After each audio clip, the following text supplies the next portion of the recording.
जय हिंद साथियों, मैं पूजा चौहान ट्रिकी एकेडमी में आपका स्वागत करती हूँ। हम लेकर आए हैं अगले कुछ साइंस के क्वेश्चन जो कि आपकी एमपी पुलिस की तैयारी में आपकी बहुत मदद करने वाले हैं। आप चाहे एमपी पुलिस हो चाहे अदर कोई सी एग्ज़ाम हो, ये क्वेश्चन इतने इंपॉर्टेंट है कि आपके हर एग्ज़ाम में आपके लिए बहुत मददगार रहेंगे। तो अब की बार पुलिस पार, ठीक है, ट्रिकी एकेडमी के साथ। तो शुरुआत करते हैं हम। पहला क्वेश्चन है हमारा, पुरानी चट्टानों की आयु का आकलन किया जाता है। पुरानी चट्टानों की आयु का आकलन किया जाता है तो ये किस विधि द्वारा किया जाता है? ये किया जाता है यूरेनियम डेटिंग के द्वारा। इसके द्वारा किया जाता है यूरेनियम डेटिंग के द्वारा।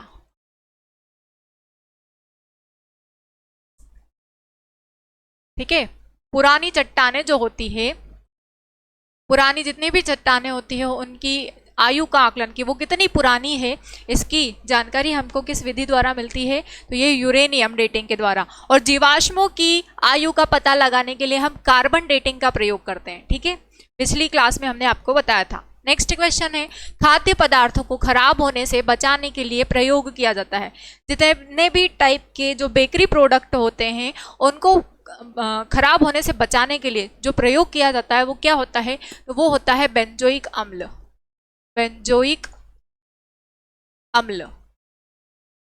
जो लोग हमारी वीडियो को नहीं देखते हैं तो प्लीज एक बार देखकर देखिए, आपको बहुत सारे इंपॉर्टेंट क्वेश्चन मिलने वाले हैं। हो सकता है इनमें से कोई एक क्वेश्चन आपके एग्जाम में आ जाए, क्योंकि एक नंबर जो है आपका सिलेक्शन पक्का करवा सकती है और एक नंबर ही आपका सिलेक्शन रुकवा भी सकता है। इसीलिए हमारी वीडियो हमारी एकेडमी के साथ बने रहिए और अब की बार पुलिस पार। अगला क्वेश्चन है, सत्य फल उत्पन्न होता है। सत्य फल, ट्रू फ्रूट्स, किसके द्वारा उत्पन्न होता है? फल के द्वारा, फूल के द्वारा, बीज के द्वारा या अंडाशय के द्वारा? तो जो सत्य फल होते हैं वो किसके माध्यम से बनते हैं? सत्य फल बनते हैं केवल अंडाशय के द्वारा। ठीक है, केवल अंडाशय के द्वारा।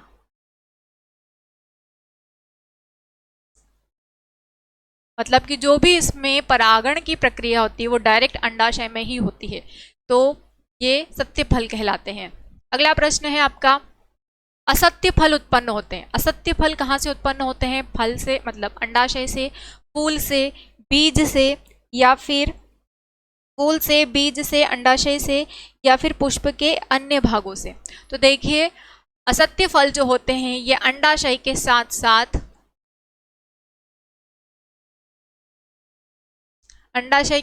साथ अन्य भागों से भी परागण कर लेते हैं।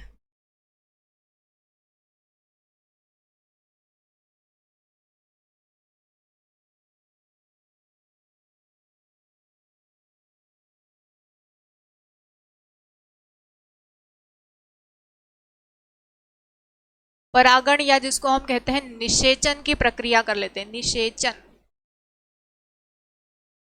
अन्य भागों से परागण द्वारा, या तो अंडाशय के द्वारा या फिर अन्य भागों से, अंडाशय को छोड़कर किसी अन्य भाग के साथ भी ये निषेचन यानी कि परागण की प्रक्रिया कर लेते हैं और इसी से क्या उत्पन्न होते हैं? असत्य फल उत्पन्न होते हैं। अगला प्रश्न जो है वो है आपका, पौधे का प्रजनन अंग होता है। पौधे में प्रजनन अंग क्या होता है? पौधे में प्रजनन अंग क्या होता है? बताइए क्या होता है इसका? पुष्प का प्रजनन अंग पूछा गया है, फूलों का प्रजनन अंग। ठीक है, पौधों का फूलों का नहीं, पौधे का प्रजनन अंग जो होता है वो होते हैं फूल, आपके फ्लावर या पुष्प। शुरुआत क्या होते हैं? फूल ही लगते हैं। कोई भी फल हुआ तो सबसे पहले क्या लगेंगे? फल लगेंगे, फूल लगेंगे, और फूल के अंदर ही बहुत ऐसे छोटे छोटे से बीज, सीड होते हैं, तो उसी के द्वारा प्रजनन हो जाता है। ठीक है, तो जो इसमें प्रजनन अंग होते हैं वो होते हैं फूल, फ्लावर या पुष्प। पौधे का प्रजनन अंग क्या होता है? पुष्प होता है। अगला है, फलों का अध्ययन क्या कहलाता है? फलों का अध्ययन बहुत से लोगों को पता होगा। फलों का अध्ययन जो होता है पोमोलॉजी, पोमोलॉजी कहलाता है। लॉजी, देखिए जहां भी लॉजी शब्द लिखा हुआ है, ये लॉजी शब्द लिखा हुआ है मतलब समझ जाना आप कि किसी के अध्ययन की बात चल रही है यहाँ पर, तो ये पोमोलॉजी है, यानी कि फलों के अध्ययन की बात की गई है। तो फलों का अध्ययन क्या कहलाता है? पोमोलॉजी कहलाता है। नेक्स्ट क्वेश्चन है, फूलों का अध्ययन क्या कहलाता है? फूलों का अध्ययन, फूलों का अध्ययन कहलाता है एंथोलॉजी, एंथोलॉजी, फूलों का अध्ययन एंथोलॉजी कहलाता है। ठीक है, अगला क्वेश्चन है आपका, अल्जाइमर रोग में मानव शरीर का कौन सा अंग प्रभावित होता है? अल्जाइमर रोग में मानव शरीर का कौन सा अंग प्रभावित होता है? तो जो अल्जाइमर होता है इसमें आपके मस्तिष्क में सूजन आ जाती है। ठीक है, क्या होता है, कौन सा अंग प्रभावित होता है? इसका सही आंसर रहेगा मस्तिष्क। मस्तिष्क में सूजन आ जाती है, जिसके कारण व्यक्ति जो है उसका व्यवहार थोड़ा बदल सा जाता है, उसमें बेचैनी सी आ जाती है, उसकी नींद मतलब उसे नींद भी नहीं आ पाती है जिसके कारण।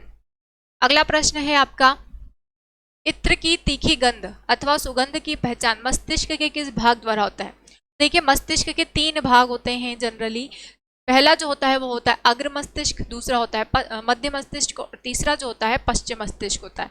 इसके अंतर्गत ही जो अग्र मस्तिष्क होता है आपका ये वाला हिस्सा होता है, और इस हिस्से में ही 3 भाग होते हैं, 3 उपभाग होते हैं, जिनको कहा जाता है थैलेमस, हाइपोथैलेमस और सेरिब्रम। तो जो सेरिब्रम वाला पार्ट होता है आपका, ये सबसे बड़ा पार्ट होता है, सबसे बड़ा लोब होती है, मतलब सबसे बड़ा उपभाग होता है ये मस्तिष्क के अन्य भागों का। तो जो गंध होती है वो गंध हमारी सेरिब्रम के थ्रू होती है। ठीक है, किसके द्वारा आप गंध को महसूस करते हो?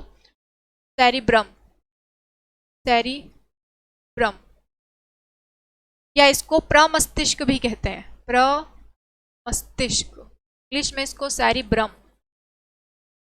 और हिंदी में इसको प्रमस्तिष्क कहा जाता है, और यह मस्तिष्क के 3 भागों में सबसे बड़ा उपभाग होता है। ठीक है, 3 भाग होते हैं मस्तिष्क के, अग्र, मध्य और पश्च, और इन 3 भागों में सबसे बड़ा उपभाग होता है आपका प्रमस्तिष्क। अगला जो होता है सुक्रोज में क्या होता है? सुक्रोज में जो क्या होता है, सुक्रोज एक शर्करा है, और इसमें क्या पाया जाता है? इसमें पाया जाता है ग्लूकोज और फ्रक्टोज, ग्लूकोज और फ्रक्टोज, ये कार्बोहाइड्रेट के ही प्रकार होते हैं। कार्बोहाइड्रेट जो कि 3 प्रकार की होती है, मोनोसेकेराइड, डाइसेकेराइड और पॉलीसेकेराइड। मोनोसेकेराइड के अंतर्गत ही 3 चीजें होती है, एक होता है ग्लूकोज, दूसरा फ्रक्टोज और तीसरा गैलेक्टोज। डाइसेकेराइड के अंतर्गत 3 शर्कराएं होती है, सुक्रोज, माल्टोज और लैक्टोज। जो पॉलीसेकेराइड होता है इसके अंतर्गत 4 शर्कराएं होती है, पहला होता है स्टार्च, सेल्यूलोज, ग्लाइकोजन और काइटिन। जो सुक्रोज होता है, जिसको आप टेबल शुगर भी कहते हैं, जो घर में प्रयुक्त शर्करा है, जैसे आप चाय बनाते हो, वो जो होती है वो सुक्रोज होती है। ठीक है, सुक्रोज के अंतर्गत क्या होता है? ग्लूकोज भी होता है, फ्रक्टोज भी होता है। आप शक्कर खाते हो तो मीठी लगती है ना, और उससे आपको एनर्जी भी मिल जाती है। जब आपको ऐसे बेचैनी सी होती है, घबराहट सी होती है, तो आप नमक और शक्कर का घोल पीते हैं। अगर आपके घर में ग्लूकोज अवेलेबल नहीं होता है तो आप नमक और शक्कर का घोल पीते हैं। तो ये घोल जो है, ये ग्लूकोज मतलब आपको एनर्जी देगा ना, शक्कर जो है रहेगी आपको एनर्जी देगी, तो इसीलिए इसमें ग्लूकोज और फ्रक्टोज होता है। अगला क्वेश्चन हम पढ़ते हैं, गन पाउडर मिश्रण होता है, गन पाउडर मिश्रण होता है किसका? गन पाउडर किसका मिश्रण होता है? गन पाउडर बारूद, शोरा और चारकोल का मिश्रण होता है। ठीक है, क्योंकि ये विस्फोटक पदार्थ है एक, इसीलिए इसमें विस्फोटक पदार्थ ही ऐड रहेंगे। क्या क्या रहेगा इसमें? बारूद, शोरा और चारकोल। देखा होगा ना, जब बम ब्लास्ट होते हैं तो चेहरा ऐसा काला काला सा हो जाता है चारकोल के कारण। तो ये बारूद विस्फोटक पदार्थ होता है, शोरा भी एक विस्फोटक पदार्थ होता है, और इसमें जो काला रंग होता है वो चारकोल के कारण होता है। अगला क्वेश्चन हम देखते हैं, अशुद्धियों से द्रव का क्वथनांक क्या होता है? बढ़ जाता है, बढ़ता है। अशुद्धियों से द्रव का क्वथनांक बढ़ जाता है, जितनी ज्यादा द्रव में अशुद्धियां रहेगी उतना ज्यादा उसका क्वथनांक रहेगा। अगला प्रश्न है, मनुष्य में बुढ़ापा किस ग्रंथि के लुप्त हो जाने के कारण आता है? बुढ़ापा क्या बोल सकते हैं हम? बुढ़ापा वाली ग्रंथि है ना, बुढ़ापे वाली ग्रंथि क्या होती है? थाइमस, थाइमस ग्रंथि होती है। कहाँ पाई जाती है? तो ये जो आपकी चेस्ट बोन होती है, चेस्ट बोन, इसको कहा जाता है उरोस्थी या स्टर्नम। इसी उरोस्थी के पीछे की तरफ पाई जाती है आपकी थाइमस ग्लैंड। ठीक है, थाइमस ग्रंथि आपकी इसी के पीछे पाई जाती है। और क्वेश्चन ये आता है कि उम्र बढ़ने के साथ साथ कौन सी ग्रंथि है जो विलुप्त होती जाती है, तो वो विलुप्त होने वाली ग्रंथि कौन सी है, थाइमस ग्रंथि ही है। ठीक है, बुढ़ापे वाली ग्रंथि इसको कहा जाता है। जैसे जैसे आपकी उम्र बढ़ती जाएगी वैसे वैसे इस ग्रंथि से थाइमोक्सिन हार्मोन निकलता है, तो थाइमोक्सिन हार्मोन का सिक्रेशन यानी कि स्त्रावण कम हो जाता है जैसे जैसे आपकी उम्र बढ़ती जाती है। और इस थाइमोक्सिन हार्मोन के सिक्रेट कम होने के कारण ही व्यक्ति में जो उनका इम्यून सिस्टम होता है वो बहुत कमज़ोर हो जाता है और इसी के कारण वो बार बार बीमार होते रहते हैं। ठीक है, अगला क्वेश्चन देखते हैं हम। प्रकृति में सबसे अधिक मात्रा में पाया जाने वाला कार्बनिक यौगिक क्या है? तो कार्बनिक यौगिक प्रकृति में पाया जाने वाला क्या है? सेल्यूलोज। सेल्यूलोज, देखिए सेल्यूलोज जो है ये पेड़ पौधों की छाल में पाया जाता है।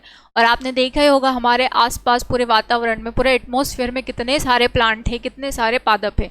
तो इसीलिए सर्वाधिक मात्रा में जो पाया जाने वाला कार्बनिक यौगिक है वो क्या है? सेल्यूलोज है। सेल्यूलोज मैंने अभी आपको बताया था कि पॉलीसेकेराइड का ही एक टाइप होता है। क्या? सेल्यूलोज। पॉलीसेकेराइड के 4 टाइप्स होते हैं, स्टार्च, सेल्यूलोज, काइटिन और ग्लाइकोजन। तो ये एक इसी का प्रकार है। अगला प्रश्न है आपका, प्रोटीन बना होता है, प्रोटीन किसका बना होता है? तो प्रोटीन अमीनो अम्ल का बना होता है। किसका बना होता है? अमीनो अम्ल का। इसीलिए आपसे अगर पूछे कि प्रोटीन की सबसे छोटी इकाई क्या होती है, तो प्रोटीन की सबसे छोटी इकाई भी क्या होती है? अमीनो अम्ल ही होती है।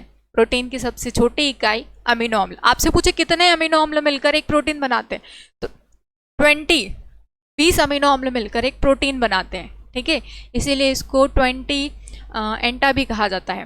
नेक्स्ट क्वेश्चन है, प्रोटीन का पाचन होता है, प्रोटीन का पाचन, प्रोटीन का जब पाचन होता है तो वो किसके माध्यम से होता है, ये पूछा गया है। प्रोटीन का पाचन किसके माध्यम से होता है? पेप्सिन एंजाइम के माध्यम से। प्रोटीन का पाचन किसके माध्यम से होता है? पेप्सिन।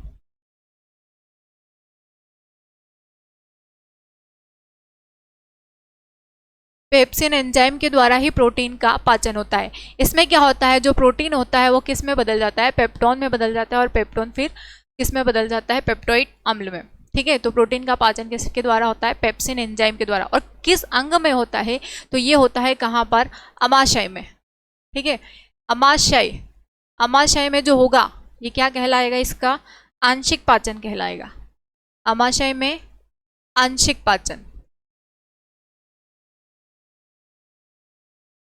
अगर आपसे पूछे कि प्रोटीन का आंशिक पाचन, आंशिक पाचन कहाँ होता है, तो आप बता सकते हो कि अमाशय में होता है। लेकिन अगर आपसे पूछे कि प्रोटीन का पूर्ण पाचक कहाँ होता है, पूर्ण पाचन, तो पूर्ण पाचन जो होता है वो होता है आपके छोटी आंत में। छोटी आंत में इसका पूर्ण पाचन होता है। देखिए, जो कार्बोहाइड्रेट होता है उसका भी आंशिक पाचन आपके मुख गुहा में होता है, प्रोटीन का आंशिक पाचन आपके अमाशय में होता है, और जो वसा होती है वसा का आंशिक पाचन ग्रहणी यानी कि डुडेनम में होता है। लेकिन इन सभी का पूर्ण पाचक कहाँ पर होता है? सभी का पूर्ण पाचक होता है छोटी आंत में। तो इन सभी का पूर्ण पाचन, या आपसे पूछे कि भोजन का पूर्ण पाचन कहाँ होता है, तो आप क्या बताएंगे? आप बताएंगे छोटी आंत में। ठीक है, अगला क्वेश्चन देखते हैं हम। प्रयोगशाला में संश्लेषित बनाया गया पहला कार्बनिक पदार्थ, मतलब कि प्रयोगशाला में सबसे पहले क्या बनाया गया था? तो सबसे पहले बनाया गया था यूरिया। इसका निर्माण किया गया था यूरिया का। यूरिया, अब इसका निर्माण प्रयोगशाला में तो कर लिया गया, लेकिन मानव शरीर में इसका निर्माण कहाँ होता है? तो इसका निर्माण होता है यकृत में। अगला प्रश्न, यूरिया में रासायनिक सूत्र, यूरिया का रासायनिक सूत्र, यूरिया का रासायनिक सूत्र क्या होता है? यूरिया का रासायनिक सूत्र होता है NH2CONH2।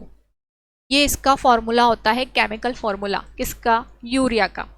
नेक्स्ट क्वेश्चन है आपका, यूरिया अधिकतम मात्रा में पाया जाता है ना? अधिकतम मात्रा में कहाँ पाया जाता है यूरिया? तो यूरिया अधिकतम मात्रा में कहाँ पाया जाता है? अभी मैंने बताया था आपको कहाँ पाया जाता है यूरिया अधिकतम मात्रा में, बताया था अभी। कहाँ पाया जाता है यूरिया अधिकतम मात्रा में? मूत्र में।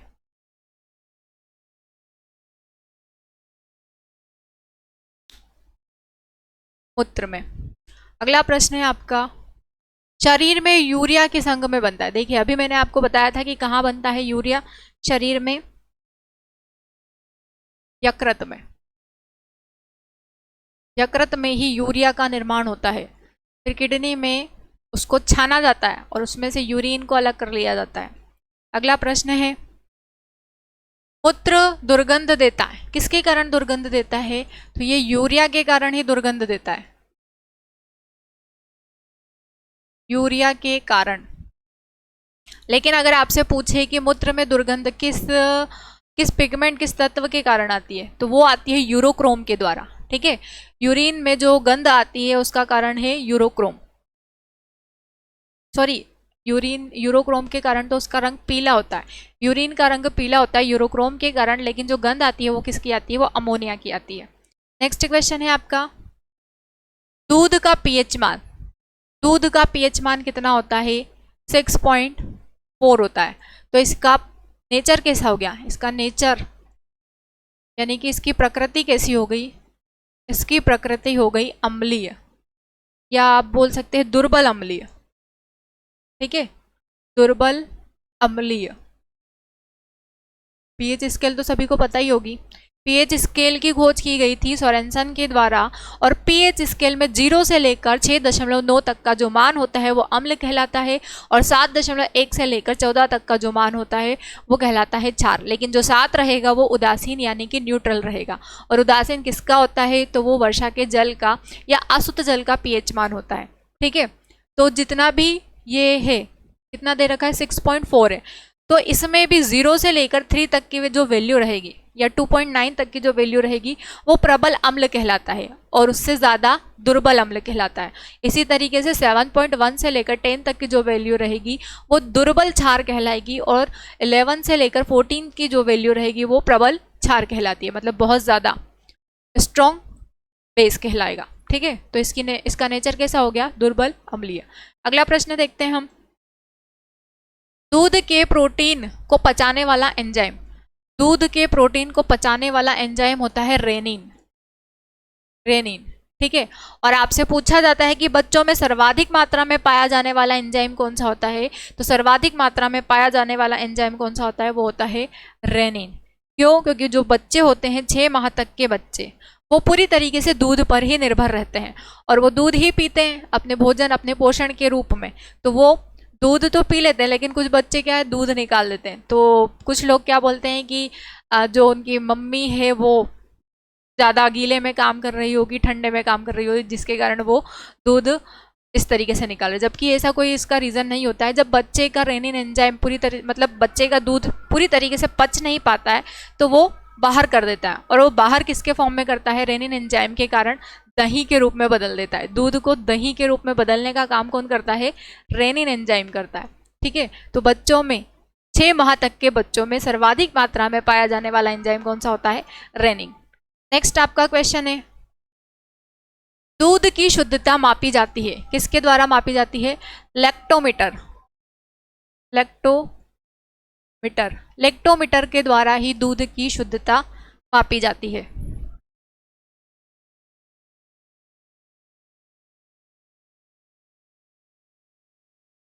दूध की शुद्धता मापी जाती है लैक्टोमीटर के द्वारा।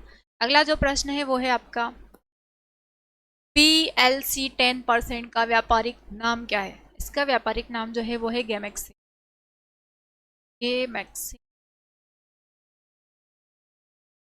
गेमेक्सिन इसका व्यापारिक नाम है। अगला प्रश्न है आपका, दूध खट्टा होता है, किसके कारण होता है दूध खट्टा? तो ये जीवाणु के द्वारा होता है, जीवाणु के द्वारा। और किस जीवाणु के द्वारा होता है?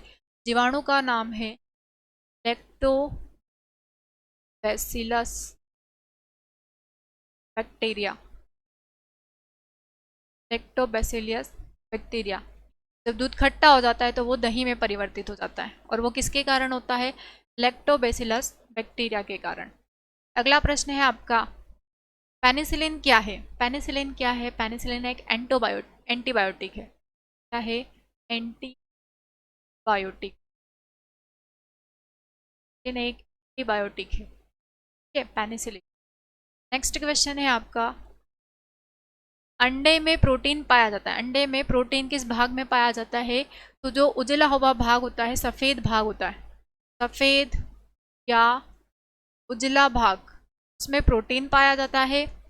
और जो पीला वाला भाग होता है, पीले भाग में क्या पाया जाता है? पीले भाग में पाया जाता है पेट, यानी कि वसा। नेक्स्ट आपका क्वेश्चन है, रासायनिक दृष्टि से वाटर ग्लास क्या है? वाटर ग्लास जो है वो है सोडियम सिलिकेट। क्या है? Sodium silicate. सोडियम सिलिकेट है वाटर ग्लास। नेक्स्ट क्वेश्चन है आपका, दर्द निवारक दवाएं क्या कहलाती है? दर्द निवारक दवाएं क्या कहलाती है? दर्द निवारक दवाएं एनाल्जेसिक, एनाल्जेसिक। दर्द निवारक दवाएं जो होती है वो एनाल्जेसिक कहलाती है। अगला प्रश्न है आपका, एंटीबायोटिक एम्पिसिलिन प्राप्त होता है? एंटीबायोटिक एम्पिसिलिन किसके द्वारा प्राप्त होता है? एंटीबायोटिक एम्पिसिलिन प्राप्त होता है किससे? किससे बनती है ये दवाई? कवक से या जीवाणु से? देखिए ये जीवाणु के द्वारा बनती है, जीवाणु की, बैक्टीरिया, बैक्टीरिया के थ्रू बनती है ये।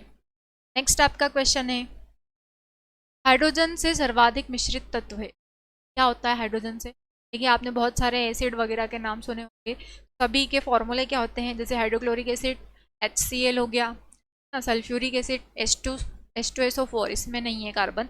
उसके बाद में है नाइट्रिक एसिड HNO3 हो गया। उसके बाद एसिटिक एसिड CH3COOH हो गया। तो इसमें कार्बन कार्बन आपको ज़्यादा मिलेगा जो इसके साथ में मिश्रित हो जाता है। तो सही आंसर क्या रहेगा इसमें? कार्बन। सिंबल है इसका C।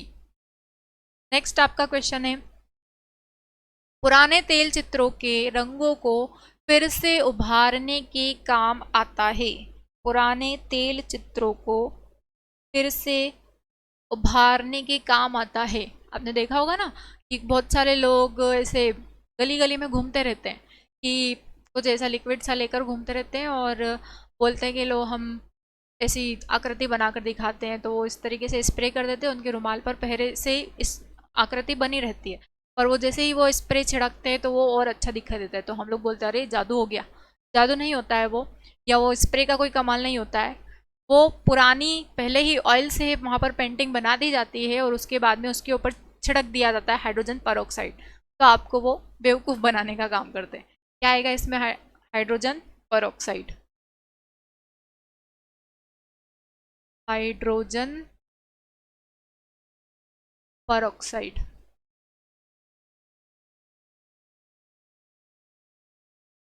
Hydrogen peroxide. Next question है आपका, पैक करने के लिए प्रयुक्त होने वाली सेलोफेन, इसको आप सेलो टेप बोलते हैं, किससे बनी होती है? सेलोफेन किससे बनी होती है? ये बनी होती है ग्लूकोज एसीटेट से। ग्लूकोज एसीटेट, ग्लूकोज एसीटेट की बनी होती है क्या? सेलोफेन। नेक्स्ट आपका क्वेश्चन है, चीनी शोधन के लिए प्रयुक्त रंजक, चीनी का जब शोधन किया जाता है तो इसमें जो प्रयुक्त होने वाला रंजक होता है उसका नाम क्या है? उसका नाम है बॉर्न ब्लैक। क्या नाम है उसका? Born black. नेक्स्ट क्वेश्चन है, व्यक्ति का भार लिफ्ट में अधिक होता है, किसके कारण होता है व्यक्ति का भार लिफ्ट में अधिक? जब हम ऊपर की तरफ जाते हैं तो व्यक्ति का जो भार होता है वो बढ़ जाता है, ऊपर की ओर गति करते हैं, ऊपर की ओर जाते हैं तो उसका भार बढ़ जाता है, जिसके कारण व्यक्ति का भार ज़्यादा हो जाता है। पर जाने पर भार बढ़ जाता है। ठीक है, ऊपर की तरफ जाएंगे तो व्यक्ति का भार बढ़ जाएगा। अगला क्वेश्चन है इसका, किसके साथ कास्टिक सोडा को उबालकर साबुन तैयार किया जाता है? किसके साथ कास्टिक सोडा को उबालकर साबुन तैयार किया जाता है? वसा, फेट को मिलाएंगे आप, तब जाकर साबुन तैयार होगा। चिपचिपा होता है ना साबुन, चिकना होता है, वसा को। ठीक है, अगला क्वेश्चन है, जैव यौगिक का अनिवार्य तत्व क्या है? जैव यौगिक का अनिवार्य तत्व क्या होता है? जैव यौगिकों में अनिवार्य तत्व वो होता है कार्बन। कार्बन का सिंबल सी। नेक्स्ट आपका क्वेश्चन है, किसी पदार्थ को गर्म करने पर उसका जो आयतन रहेगा, वॉल्यूम होगा, वो बढ़ जाता है, लेकिन उसका जो द्रव्यमान रहता है वो समान रहता है। आयतन बढ़ता है लेकिन द्रव्यमान नियत रहता है। आयतन बढ़ेगा, वॉल्यूम उसका इंक्रीज होगा, लेकिन मास जो रहेगा वो वैसा का वैसा ही रहेगा। नेक्स्ट क्वेश्चन है आपका, ध्वनि की चाल किस पर निर्भर करती है? ये तो पता ही होगा, माध्यम पर निर्भर करती है। माध्यम में वो किस तरीके से प्रस्थान कर रही है? माध्यम की प्रत्यास्थता तथा घनत्व पर। किस पर आधारित है? माध्यम की प्रत्यास्थता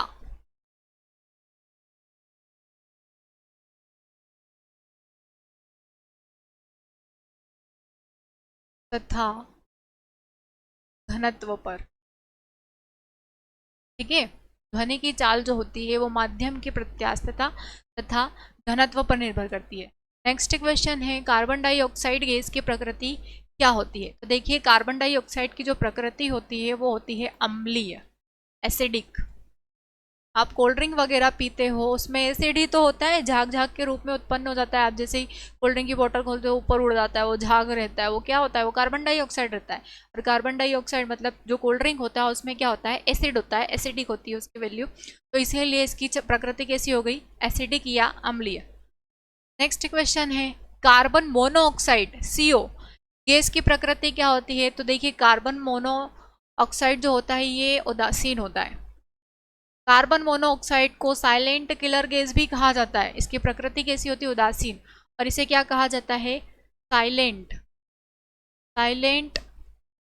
किलर गैस। इसको कहा जाता है कार्बन मोनोऑक्साइड को। एक उदाहरण बहुत सुना होगा आपने, स्कूलों में भी सुना होगा कि जब बंद कमरे में अंगीठी जला दी जाती है और कोई जगह नहीं होती है उसके धुएं को बाहर निकालने के लिए, तो जो भी व्यक्ति उस कमरे में उपस्थित होगा उसकी मृत्यु हो जाती है। किसके कारण होती है? इस कार्बन मोनोऑक्साइड गैस के कारण। इसीलिए वो जैसा सोया रहेगा तो सोया का सोया ही निपट जाएगा। अगला प्रश्न है इसका, दिया सलाई में प्रयोग होता है। दिया सलाई में क्या प्रयोग होता है? लाल फॉस्फोरस। ठीक है, क्या प्रयोग होता है? लाल फास्फोरस। दिया सलाई में लाल फास्फोरस प्रयोग किया जाता है। नेक्स्ट क्वेश्चन, कीटाणुनाशक के रूप में किसका प्रयोग किया जाता है?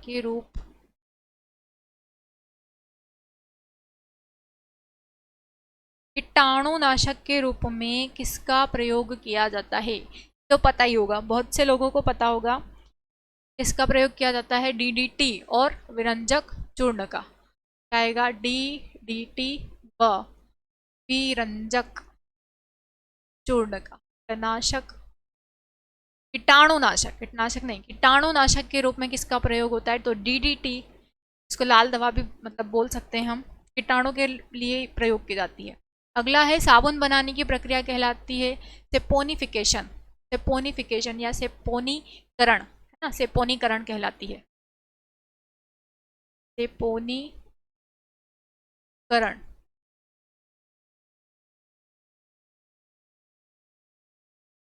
सेपोनिफिकेशन, हाँ, साबुन बनाने की प्रक्रिया क्या कहलाती है? सेपोनीकरण या सेपोनिफिकेशन। नेक्स्ट क्वेश्चन है आपका, श्वसन क्रिया में निर्माण होता है। श्वसन क्रिया में निर्माण होता है, किसका निर्माण होता है श्वसन क्रिया में? श्वसन क्रिया में निर्माण होता है जब आप रेस्पिरेटरी इक्वेशन बनाते हो C6H12O6 तो क्या बन रहा है ग्लूकोज, और ग्लूकोज किसके फॉर्म में कन्वर्ट हो जाता है एनर्जी के फॉर्म में। तो क्या बनती है यहाँ पर ऊर्जा बनती है। क्या बनती है ऊर्जा, यानी कि एनर्जी। एनर्जी जनरेट हो जाती है रेस्पिरेटरी इक्वेशन में, रासायनिक श्वसन अभिक्रिया में। श्वसन अभिक्रिया में ऊर्जा का निर्माण होता है, और ये जो निर्माण होता है ऊर्जा का, ये कहाँ पर संचित हो जाती है, कहाँ पर बन जाती है, माइटोकॉन्ड्रिया में बन जाती है। नेक्स्ट क्वेश्चन है आपका, हार्मोन का कार्य क्या होता है। हार्मोन का कार्य हमारे शरीर की रासायनिक अभिक्रियाओं का संचालन करना है। मानव शरीर की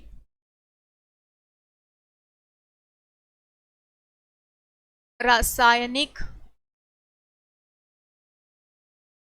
अभिक्रियाओं का संचालन करना, अभिक्रियाओं का संचालन करना। अगर ऑप्शन में ये ना आए तो आप क्या बताएंगे, हार्मोन का कार्य होता है मानव शरीर की वृद्धि और विकास करना, और वृद्धि और विकास किसके द्वारा होगी, रासायनिक अभिक्रियाओं के द्वारा। तो हार्मोन जो है डिफरेंट टाइप्स के हार्मोन्स होते हैं जो आपकी बॉडी में बहुत ग्रोथ करवाते हैं, डेवलपमेंट करवाते हैं, मतलब कि आपकी वृद्धि में, आपके शरीर में वृद्धि करवाते हैं, विकास करवाते हैं। तो ये क्या है, आपकी वृद्धि और विकास यानी कि रासायनिक अभिक्रियाओं में सहायक होते हैं सभी प्रकार के हार्मोन, जैसे कि पाया जाता है ADH hormone, anti diuretic hormone पाया जाता है, स्टिमुलेटिंग हार्मोन पाया जाता है, और भी बहुत सारे डिफरेंट टाइप्स के 11 टाइप्स के हार्मोन्स होते हैं। ऑक्सीटोसिन हार्मोन होता है। तो ये सभी सहायक होते हैं किसमें, हमारे शरीर की रासायनिक क्रियाओं में। अगला प्रश्न है, प्रतिवर्ती क्रिया का संचालन केंद्र क्या है। प्रतिवर्ती क्रिया का संचालन केंद्र जो होता है वो आपका मेरुदंड, ठीक है, मेरुदंड होता है।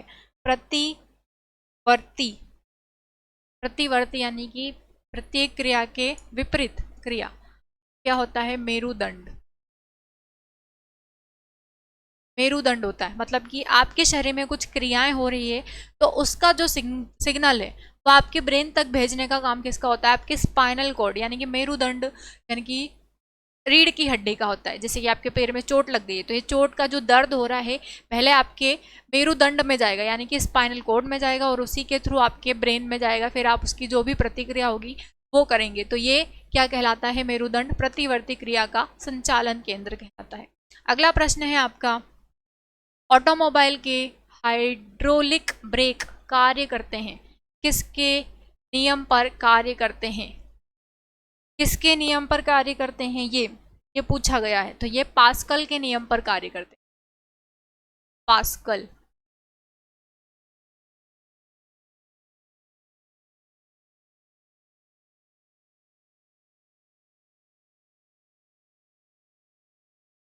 पास्कल के नियम पर कार्य करते हैं।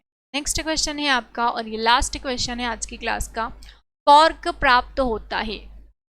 कॉर्क, कॉर्क किससे प्राप्त होता है, आंख के पेड़, आंख के पेड़ से, सॉरी औंक के पेड़ से प्राप्त होता है, जिसको क्या कहा जाता है, क्वैकस।